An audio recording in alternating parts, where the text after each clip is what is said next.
Akkam jirtu hordoftoota keenya kabajamoo odeeffannootiif.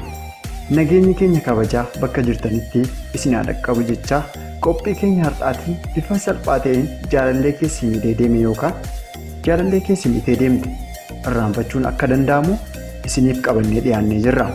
Hanga xumura qophii keenyaatti nu walii turaan afeerraa keenya. Warri chaanaalii keenya sabiskiraayib hin godhin jirtan sabiskiraayib gochuun dagatina. Waliin dubbii yookaan haasaa waliin haasoftu kamiinuu murteessuudhaan addaan kuti.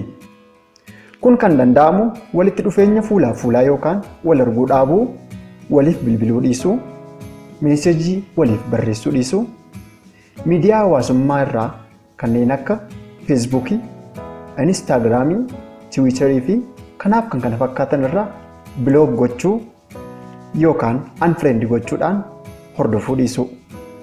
Faayidaan kanaa inni olaanaan inaaffaa fi seenaa waliin dabarsite kamiiniyyuu akka dagattu si taasisa. 2. Wantoota si gammachiisan yookaan hoobii kee yeroo hundaa raawwadhu. Yeroo rileeshinshiippii keessa jirtu yeroo gammachuu baay'ee jaalalleekee wajjin dabarsitee turte ta'a. Amma ergaa jaalalleekee irraa addaan baatee garuu yeroo kee kophummaadhaan dabarsuu malta ta'a. Kophaa kee yeroo hojii tokko malee yaadaan baddee teessu jaalallee ati dabarsitee sammuu kee si dhiphisa. Yeroo akkasii yaada kee tasgabbeeffachuudhaaf gochaawwan raawwachuu jaallattu yookaan hoobii kee irratti fuuleffachuu baay'ee barbaachisaadha.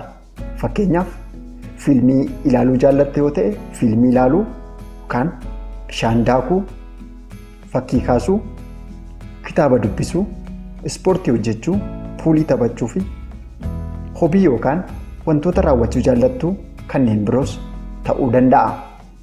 Ofitti amanamummaadhaan sammuu kee amansiisiitii, sammuu kee boqochiisi, sammuu kees gammachiisi. 3. Ofii keef bakka kenni. Namoota iddoo siif qabanii wajjin yeroo kee dabarsuu yaali. Imala yeroo muraasaa adeemi. Guyyoota muraasaaf bakka jijjiirradhuutii ilaali. Hiriyoota kee wajjin kolfiitii bakkeewwan bashannanaa adda addaa deemi. Kunis kan inni si fayyadu salphaatti qalbii kee waan siif tasgabbeessuufi. 4. Kennaawwan jaalallee keetii gati. Kennaawwan jaalalleen kee siif kennaa ture yookaan siif kennaa turte ofirraa fageessuu yaali.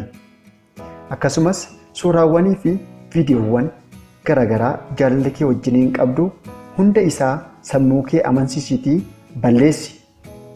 Bakka keessee hundaa baasiitii isaa naqi. Kunis akka ati ofitti amanamummaadhaan jaalala haaraa eegaltu si taasisa. 5. Of amansiisi. Tarii seenaan jaalallee kee wajjin dabarsite salphaatti kan siif hin dagatamne ta'uu danda'a. Garuu maaltu beekaa namni har'a jaalalaan si miidhee bor immoo jibbaan miidhaa hamaa si miidhuu danda'a. Namni si miidhe kun bultii keefis kan siif hin taane ta'uu danda'a. Maaltu beekaa Waaqayyo nama baay'ee si jaallatu kan biroof siif qopheesseera ta'a. Kanaafuu ati addunyaan kun namoota biliyoona 7 ol akka qabdu of amansiisi. 6. Namoota si jaallatanii wajjin walitti siqeenya kee cimsi. Namoota si jaallatan, namoota bakka siif qaban akkasumas namoota ulaagaa tokko malee eenyummaa kee qofaaf si jaallatanii wajjin haala keessa jirtu waliif qoodi. Furmaata hirummaa dhugaas irraa argatta. Yeroo baay'ee yaadni ati kophaatti itti dhiphattu hiriyoota kee onnee isaanii irraa si jaallatan biratti garuu akkuma salphaatti furmaata argata. Kanaafiyyuu hiriyoota kee wajjin waliin haasa'i. Yaada isaaniis irraa qooddadhu. 7. Muuziqaawwan jaalallee kee si dagachiisan dhaggeeffadhu. Muuziqaan tokko tokko yaada onnee kee keessa jiru bifa addaa ta'een gurra kee keessa siif ka'a. Muuziqaawwan akkasii qalbii kee hatuudhaan haala ajaa'ibsiisaa ta'een miidhaa jaalalleen kee duraanii sirratti raawwatee deeme yookaan miidhaa jaalalleen kee duraanii sirratti raawwattee deemtee siif mirkaneessu. Kanarra ce'uudhaan haga si boosisuu ga'u. Yeroo si boosisanis mimmaan sana duukaa kan bahu jaalallee kee sana ta'uu hin dagatin. Kanaafiyyuu muuziqaawwan sammuu kee si tasgabbeessuu danda'an dhaggeeffadhu. 8. Haaloo ba'uuf hin karoorsin. Jaalallee kee irraa addaan ba'uun abjuu sitti fakkaachuu danda'a ta'a. Garuu erga addaan ba'uun dhufee booda seenaa ta'e hunda shakkii tokko malee ta'eera jechuun of amansiisii fudhadhu. Gumaa baafachuu yookaan haaloo ba'uun sammuu kee keessa balleessi. Haaloo ba'uu ni yaadda yoo ta'e jaalallee kee yoomiyyuu dagachuu hin dandeessu. Kanaafiyyuu haaloo ba'uuf hin karoorsin. 9. Maatiin kee baay'ee akka si jaalatan hin dagatin. Dhuguma jaalalleen kee jaalalaan akka malee si miidhee yookaan akka malee si miidhee deemuu dandeessi ta'a yookaan deemuu danda'a ta'a. Atis gaabbii kanaan hamaa of hin godhin. Gara sichiitti jaalalleen kee jaalallee kan biroo hedduu qabaachuu danda'a yookaan jaalallee kan biroo hedduu qabaachuu dandeessi ta'a. Atis jaalallee kan biroo hedduu qabaachuu dandeessa ta'a. Maatiin kee, hiriyoonni kee, firoonni kee garuu deebisanii siinsi argachuu waan hin dandeenyeef maatii keef jiraadhu. Maatii keef bakka kenni. Ofii kees of jajjabeessi. 10. Suuta jaalala biroo eegaluu yaali. Battala jaalallee kee irraa adda baateen daftee jaalala kan biroo keessaa seenuu dhiisuu dandeessa ta'a.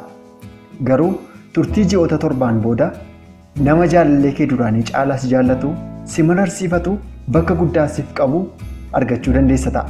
Kanaaf dogoggora kaleessaa irraa barachaa gara sichiitiif jiraachuu hin dagatin. Kabajamtoota odeeffannoo jiru. Qophii keenya har'aa irraa barnoota guddaa akka argattan abdii qabna. Yaada yoo qabaattan nuun ga'uu dandeessu. Warri chaanaalii keenya subscribe hin godhin subscribe gochuu hin dagatinaa. Qophii biraan hanga walitti deebinutti nagaan nuuf tura.